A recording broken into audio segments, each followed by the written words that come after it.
Hi guys, welcome to my YouTube channel. This is another episode of the GINR episodes, the program which has been doing for the previous weeks, but I haven't been around because I had a cold and then I couldn't come and do some of these episodes. And then, and as well, you have to go to work, man. So it's not like my full-time gig, this thing, but yeah, so anyway, I'm back now with a bang. I'll be here talking to you about things which has been happening around, which is just the global international news reviews, which we'll be doing here on this platform. We're talking about different things which has been happening around the world. And then we'll start today with the hot potato, which has been happening all over the world, man. If you turn on any mainstream news, you can hear different versions, Oh, there's going to be a civil war in Russia. You can hear something like there is insurrection in Russia. You can hear something like Prigozhin is turned against Putin. He's going to take down Russian army. You can hear so many versions of what has been happening in Russia. But anyway, I'm just going to give a little bit of an analytic view of what has been happening. And for those who don't know, there's a what we call Wagner Group, which is a private army for Russia, which has been fighting in Bakhmut, Ukraine, and also in Africa, like Mali, in places like Mali, we got Wagner there.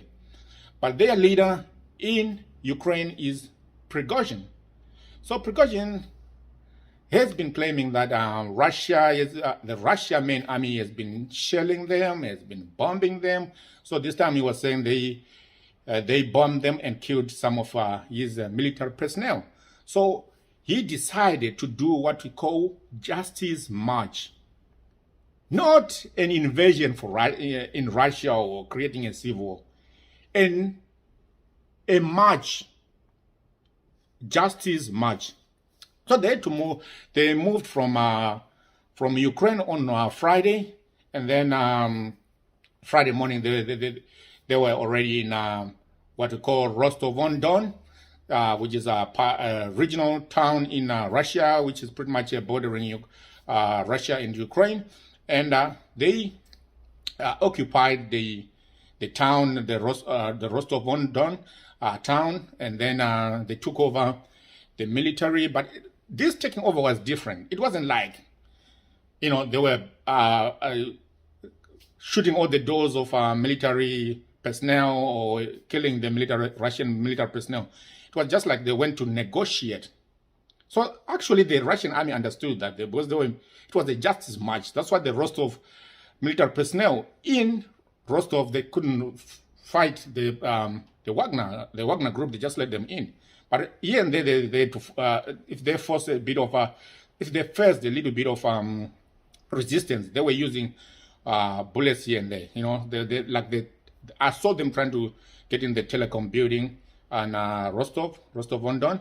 So that's what has been happening, and they were trying to march, but they were demanding to see the defense minister to talk to him about what has been happening on the ground. So they were trying to march to Moscow, but Moscow has already got that that issue, and they were alarmed and deployed the military in the streets in Moscow, protecting Moscow.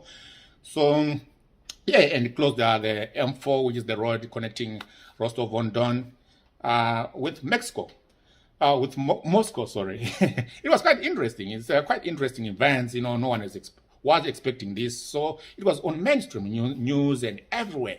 Everyone was talking about it. Civil war. That was the main thing which has been talked about. But actually, it wasn't so much of a civil war. Of course, they were fired bullets here and there, but not like all-out war. Because, come on, man. How can Wagner fight the Russian army? It's just ridiculous. If you try to think about it, it doesn't make any sense.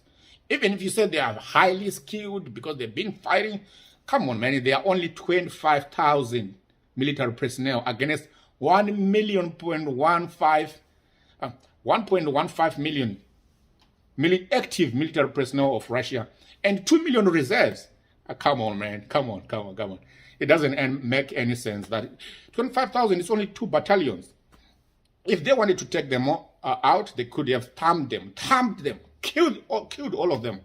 But what happens is, like, if you kill your own people, they have relatives, they are fathers of and wives too, and sons of other Russian people. So you grow that hatred against the military, the regular military, and that doesn't work well with your government. It has happened in Africa, whereby some government will thumb some other tribe, and then the tribe will be complaining, and they have hatred against the government for generations and generations to come.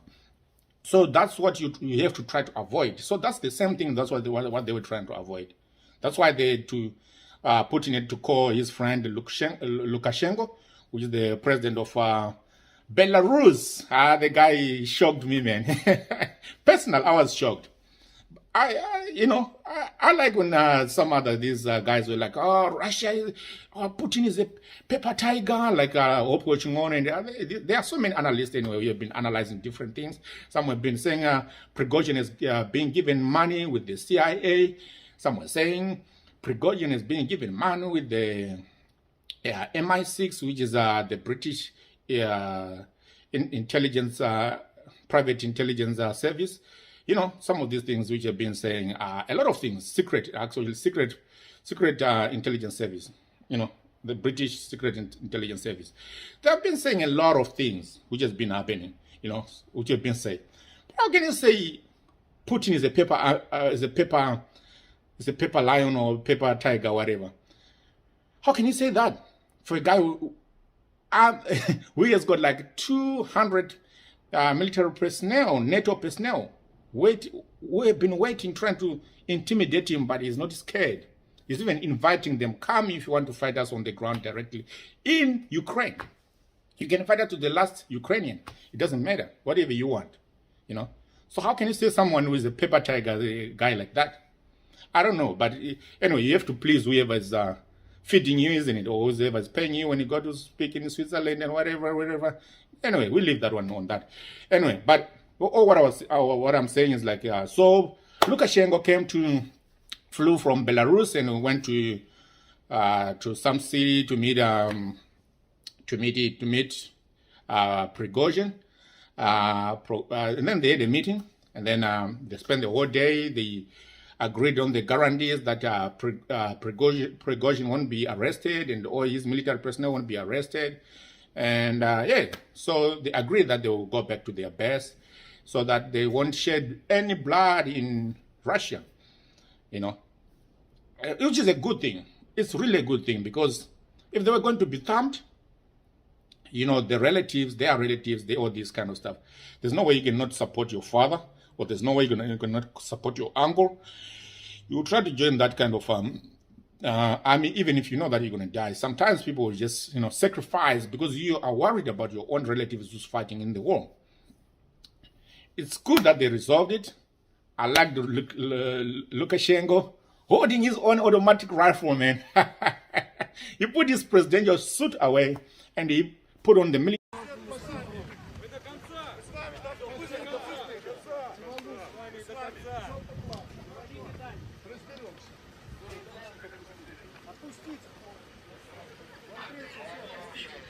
Ребята, спасибо вам.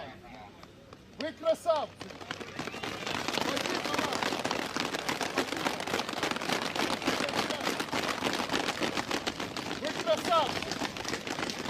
Спасибо. Спасибо. Мы с ними разберемся. Dog.